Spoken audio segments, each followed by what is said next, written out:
सारा सुनेगी पड़ो उनका प्रॉब्लम है और होने से धीरे धीरे ऐसे जीरो बनाए। देखिए जीरो होती है गोल, अपनी देखिए जीरो कैसे बना गया। देखिए बगैर जोर लगा, जिसम का जोर लग रहा है, झटका नहीं देना, ऐसे बॉडी को पीछे लेके ना बाजू बैंड नहीं करना है और ऐसे जीरो पीछे आते हुए शोल्डर ढीले छोड़ना है, फिर कैसे नहीं करना, नॉर्मल फेस बनना। और आप रिवर्स कीजिए प्लीज।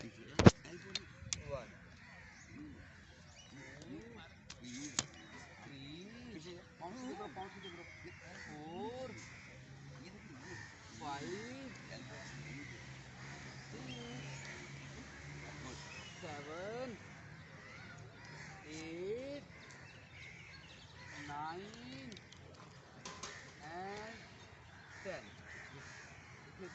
कैसे आपको अब यही एक्सरसाइज जो है ये दोनों लेग खोल दें, लेकिन प्लीज पाँव को आपने सीधा रखना है, पाँव यहाँ ना हो, पाँव आपके तन के अंदर करो, पाँव अपनी हमारा तो देखिए पाँव को अपने अंदर पकड़ें और देखिए और चेस्ट को उठाना है, देखिए चेस्ट कैसा है, लेकिन यूँ नहीं उठाना, ऐसे अपने इस पॉइंट पर देखते हुए ऐसे चेस्ट लिफ्ट करनी। देखिए दोबारा से मुट्ठी बंद करें उसी अंदाज से, फिर जीरो बनाए दोनों पाँव को दरमियान। 1 जीरो की क्वालिटी होती है, पीछे आते हुए शोल्डर को ढीला छोड़ना है, आगे जाते हुए सांस को निकालना है, पीछे आते हुए सांस को भरना है।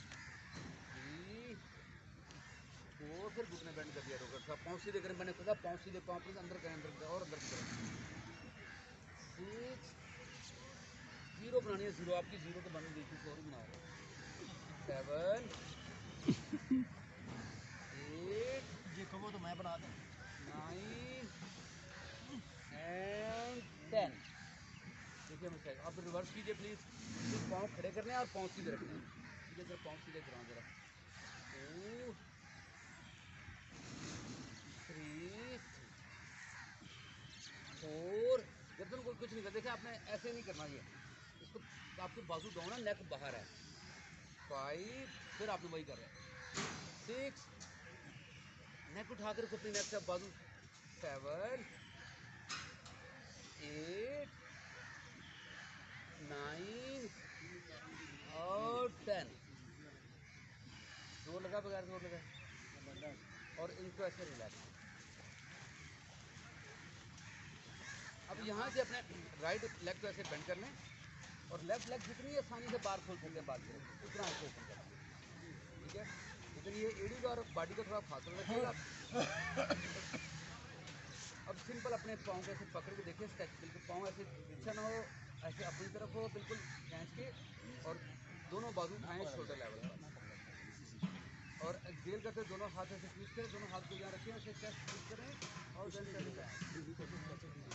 पाँव सीधा करें प्लीज, पाँव साइड पे जा रहा है, पाँव अंदर की तरफ उतरेंगे, और यस। अब देखिए सर, 1 2 3 4 and 5 फिर सांस लेके वापस आएँ और एक्सहेल करते ऐसे दूसरी तरफ, लेकिन प्लीज़ ये पाँव सीधा रहे, ऐसे चेस्ट लिफ्ट की और देन टर्न बैक। 1 2 3 4 and 5 फिर सांस लेते वापस आइए और एक्सहेल कर दोनों बाजू कानों के साथ, मुट्ठी इस तरीके से बंद करना प्लीज, मुट्ठी इस तरीके से बंद कर लें, मुट्ठी ऐसे खुली ना हो, मुट्ठी को बंद करना प्लीज, कान दोनों बाजू जगह कानों के साथ, सांस हिल कीजिए। एक्सहेल करते हुए ऐसे लेफ्ट साइड पे बेंड करना प्लीज, लेफ्ट साइड पे, और पाँव ऐसे सीधा रहे, पाँव टेढ़ा ना प्लीज। 1 2 3 4 and 5 फिर सांस लेते वापस आइए और एक्सहेल करते वंस अगेन, और देखिए पहले से लचक बढ़ेगी आपकी। 1 2 बेली सक करे प्लीज। 3 4 and 5 फिर सांस लेते वापस आइए अगेन, थर्ड टाइम फिर एक्सहेल करते हुए। 1 2 ये घुटना उठ रहा है, इसको स्प्रेड करना है मैट साथ। 3 4 and 5 फिर सांस लेते वापस आइए एंड एक्सहेल करते हुए बाजू डाउन। अब दोनों हाथ ऐसे फ्रंट पे रखें और फासला कंधों के बराबर हाथों का, हाथ का पंजा से खुला हो, और अब ये पाँव अपनी तरफ टर्न करना है, इसको साइड पे ना जाइए और धीरे से अपना लेते जाइए और चेस्ट उठाएं ऊपर ऐसे और नेक टर्न करके सामने देखें प्लीज। 1 2 3 4 and 5 and relax. देखिए आप सिंपल मूवमेंट से यहाँ पे स्ट्रेच कैसा पैदा हो रहा है, स्ट्रेच पैदा। अगेन इसको और थोड़ा सा बढ़ाते हैं। अब अगर कोशिश करें एल्बो बैंड करें, लेकिन ऊपर स्पाइन जैसे कुप नहीं निकलना चाहिए, अगर निकल रहा है तो आपने यहीं पे रहना है। ऐसे स्ट्रेच किया और पाँव को अपनी तरफ इसके अंदाज से, और देखिए स्ट्रेच कैसा आ रहा है। 1 2 3 4 एंड 5। सांस लेते वापस आइए।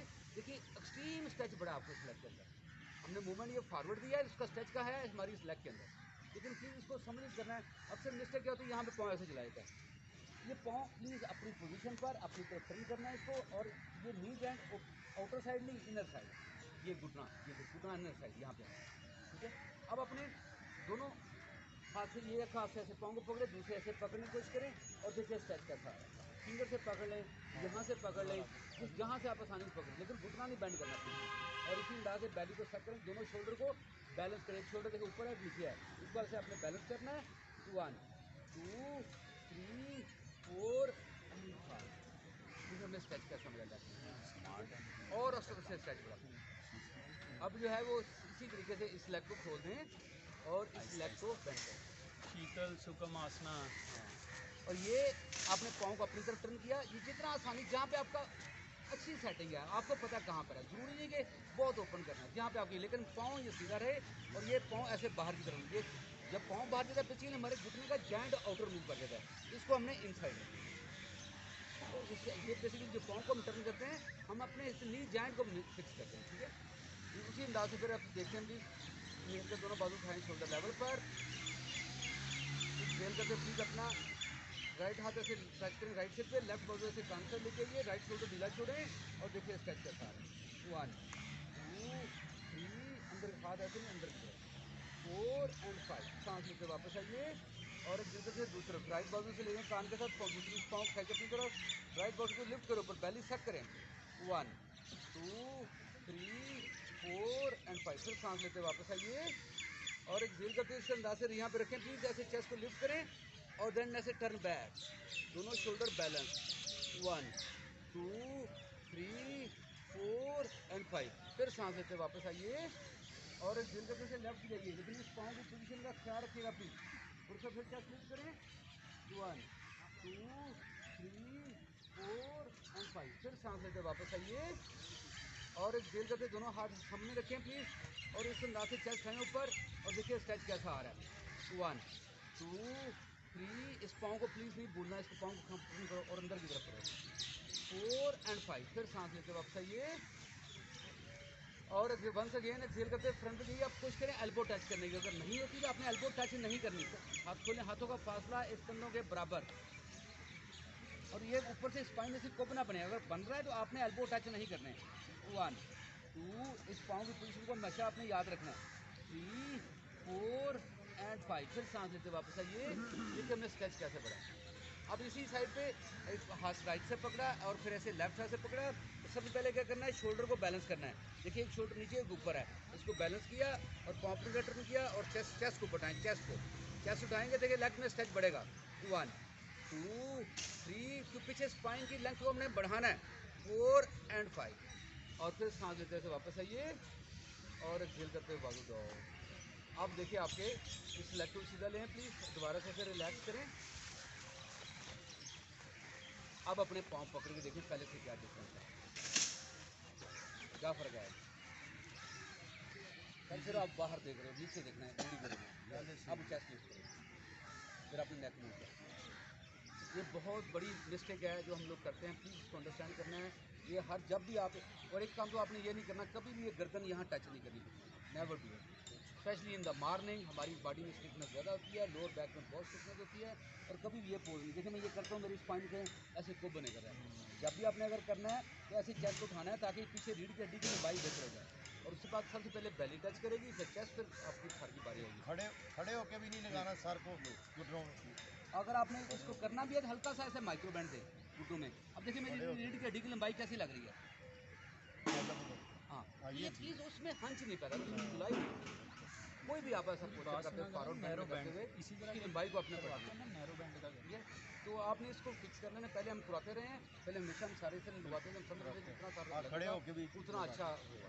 लेकिन खड़े होकर भी अगर ये पोस्ट करना, मैं बता देता हूँ आपने इसको कैसे करना है। खड़े होकर देखिए, जब ये हम इसका हाथ नीचे लगाएं तो हम ऊपर से स्पाइन रोल कर देती है, वो नहीं करनी चाहिए। जिस तरह रुकू वाला पोज है, देखिए इसमें स्पाइन रोल नहीं होती। आप मुझे इसमें पीछे लेके जाना है तो सबसे पहले मुझे बेली टच करनी है थाई के साथ। देखिए बेली टच की, अब मैं हल्का सा घुटने, देखिए मैंने माइक्रो बैंड दे लिया घुटनों में, माइक्रो बैंड देने, देखिए स्पाइन की लेंथ बढ़ रही है, कम हो रही है। अगर मैं ये डायरेक्ट जाऊंगा तब क्या हो रहा है, ये गुलाई हो रही, गुलाई नहीं करनी गुलाई हो आपने, रही। ठीक है, इससे बचाना है आपने, ठीक है।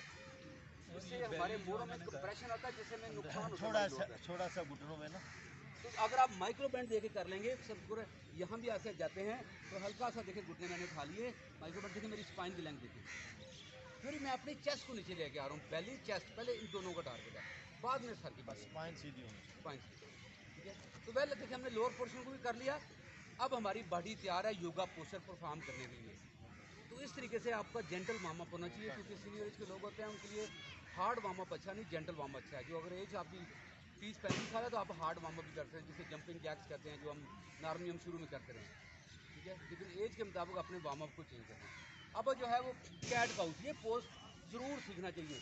तो ये पोज हर तरह का मरीज़ कर सकता है। इसमें इस तरीका क्या है, इस पोज में जाने का सब बड़ा आसान तरीका से जब बताइए आप बैठते हैं, देखिए ये कोनी टच की, ये कोनी टच की, हाथ का पंजा से पूरा खोला, फासा हाथों का कंधों के बराबर, और यहीं से अपने बॉडी को लेके यहाँ पर देखिए दोनों बाजू आगे 90 डिग्री पर, wrist joint exactly shoulder joint के नीचे, और आपके घुटने देखिए एक्जैक्टली लाइन है हिप के साथ। और सबसे पहले देखिए ये मैं क्या चीज़ मूव करूँगा, हिप को मूव करूँगा, ये हिप मूव की और ऐसे चेस्ट ऊपर उठाई और नेक कर, तो यूँ नहीं करना प्लीज, ठीक ऐसे करना है। और देखिए ये मुझे पूरा यहाँ स्ट्रेच मिल रहा है इस पोर्शन पर, किसी को कर्व ज़्यादा होगा, किसी का कर्व कम होगा, लेकिन यूँ नहीं करना। ये कंधे हमेशा कानों से दूर, चीज़ समझे, इस पोज में कंधे और कान एक दूसरे के दुश्मन है, इनको हमेशा फासले पर रखना है। एक ये पोज, एक अपवर्ड फेसिंग, देखिए ये लोअर बैक पे टच करना है। अब यहाँ से एक्सेल करते हुए बैली सक करनी है, चिन्ह से टच करनी है चेस्ट के साथ, और ये कंधे ऐसे नहीं करने, कंधे दूर और कंधे अगेन इनहेल करते हुए देखिए सबसे पहले हिप मूव करेगी, हिप मूव की ऊपर की तरफ, और ऐसे चेस्ट ऊपर उठाई, नेक ऊपर उठाई। तो कम से कम 3 से 5 दफ़ा हर तरह का मरीज इस पोज को कर सकते हैं। इनहेल करते हुए चिन टच की चेस्ट के साथ, बैली को सक किया एंड रिलैक्स। हाँ समझ आई सबको? याद रखें इस पोज में जब भी जाना है इस चीज़ का अपने ख्याल रखना है। जो मैंने 3 पॉइंट बताए हैं, आपके रिस्ट जॉइंट जो है वो एक्जैक्टली शोल्डर के नीचे आने चाहिए, घुटने एक्जैक्टली अलाइन होने चाहिए, और घुटने और पाँव का फासला, अक्सर लोगों के पाँव यहाँ पर ऐसे होते हैं, पाँव जुड़े होते हैं या पाँव से पंजों पे कोशिश करें पाँव यहाँ पे गिरा दें, हमेशा घुटने और पाँव का फासला बराबर हो।